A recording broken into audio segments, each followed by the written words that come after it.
విధ్వంసకారుడు, పరిపాలనకు పనికిరాడు. That's a different matter. అది రోజు చెప్తున్నావు నువ్వు, చంద్రబాబు నాయుడు గారు, గౌరవ ముఖ్యమంత్రి గారు రోజు చెప్తున్నారు. చెప్పండి. పోలవరం కూడా వెళ్ళేదే మాట మాట్లాడుతున్నావు. పోలవరంలో జరిగినటువంటి అంశాలు ఏమిటనే విషయాన్ని ప్రజలు అర్థం చేసుకోవాలి, మేధావులు అర్థం చేసుకోవాలి, ఇరిగేషన్ మీద అవగాహన ఉన్నవాళ్ళు అర్థం చేసుకోవాలి. దీనివల్ల తీవ్రమైన నష్టం జరిగింది ఈ రాష్ట్రానికి. పోలవరం అనేది జీవనాడి. దాని గురించి నేను ప్రత్యేకంగా పదే పదే చెప్పవలసిన అవసరం లేదు.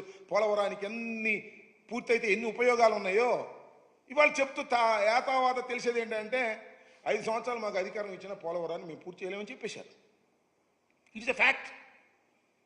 నేను మనం చేస్తున్న కాఫర్ డ్యాములు ఉన్నాయి కదా, కాఫర్ డ్యాములకి గ్యారంటీ 3 సంవత్సరాలు మాత్రమే. నేను ఇంతకుముందు చెప్పా. కాఫర్ డ్యాముల నుంచి వాళ్ళ సీపేజ్ వస్తుంది. డయాఫ్రమ్ వాళ్ళు కొత్తది వేయాలి.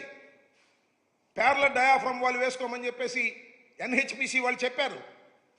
మళ్ళీ అది వేయాలంటే 900 కోట్ల రూపాయలు అవుతుంది. అయితే అయింది. టైం ఏది? ఎన్ని సంవత్సరాలు పూర్తి చేస్తాం? మీరు చేసిన తప్పిదం వల్ల, మీరు చేసిన తప్పిదం ఒక్కటి చాలా స్పష్టమైనది. కాఫర్ డ్యాములు పూర్తి కాకోకుండా డయాఫ్రమ్ వాళ్ళు వేయటం వల్ల ఈ దుస్థితి ఏర్పడింది. మరొక్కసారి చెప్తున్నా, కాఫర్ డ్యాములు కంప్లీట్ కాకోకుండా డయాఫ్రమ్ వాళ్ళు వేయటం అనేది చరిత్రాత్మకమైన తప్పిదం, అన్సైంటిఫిక్. ప్రపంచంలో ఎక్కడ జరగలేదు, జరగబోదు. మీ సొంత తెలివితేటలు ఉపయోగించేసి 18కి పూర్తి చేసేయాలనేటువంటి తాపత్రయంతో అనేక తప్పిదాలకు పాల్పడినటువంటి వ్యక్తులు మీరు. ఇవాళ జగన్మోహన్ రెడ్డి గారి మీద విరుచుకుపడతా ఉన్నారు. జగన్మోహన్ రెడ్డి గారు నేను 72% చేశాను అంటున్నాడు. మేమెంత పర్సెంట్ చేసాం చూడండి, ఇదిగోండి. This is the spillway. Chandrababu Naidu టైంలో ఉన్నటువంటి స్పిల్వే ఇది. దాని మీద నీళ్లు వెళ్తున్నాయి వరదలో.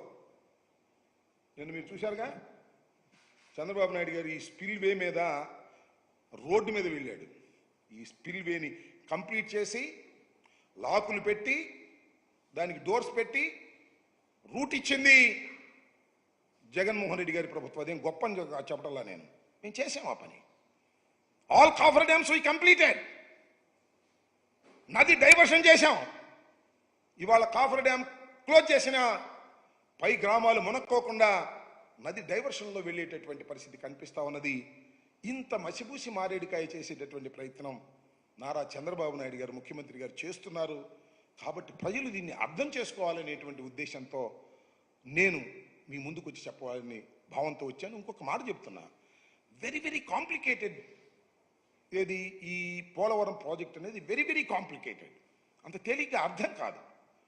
ఏంటి అంత అర్థం కాదని గట్టిగా చెబుతున్నారంటే నాకు అర్థం కాలేదు. కాబట్టి నేను అనేక సార్లు విజిట్ చేసి, స్టడీ చేసి, అనేక మంది అడ్వైజర్తో మాట్లాడిన తర్వాత నేను నిర్ణయం తీసుకున్నా, ఇప్పుడు పూర్తయ్యేది కాదు అని చెప్పిన మొదటి వ్యక్తిని నేను. ఇవాళ చంద్రబాబు నాయుడు గారికి అదే చెప్తున్నాడు కదా. కొత్త విషయం చెప్తున్నాడు, చెప్పండి. నాకు అర్థం కాలేదు. నేను ప్రజలకి మరొక్కసారి అర్థమయ్యే విధంగా నేను దీని మీద ఎక్స్ప్లెయిన్ చేయాలనేటువంటి ఉద్దేశంతో ఉన్నా. ఎందుకంటే ఇవాళతో అవధి ఇది. ప్రతి సోమవారం వెళ్తానంటున్నాడు. ప్రతి సోమవారం వెళ్తాం. మా ప్రభుత్వాన్ని, జగన్మోహన్ రెడ్డి గారిని దూషించడమే పనిగా పెట్టుకోబోతున్నాడు నారా చంద్రబాబు నాయుడు గారు. కాబట్టి దీన్ని కూలంకుషంగా ప్రజలు అర్థం చేసుకోవాలి. ఇంతకు ముందు చెప్పాను, మళ్ళా చెప్తాను. నేను మనస్ఫూర్తిగా చెప్తున్నాను, ఒక మానవుడిగా చెప్తున్నాను, ఒక పౌరుడిగా చెప్తున్నాను. జగన్మోహన్ రెడ్డి గారి తప్పిదం పోలవరంలో ఏ మాత్రం లేదు. నారా చంద్రబాబు నాయుడు గారి ప్రభుత్వం చేసిన తప్పిదం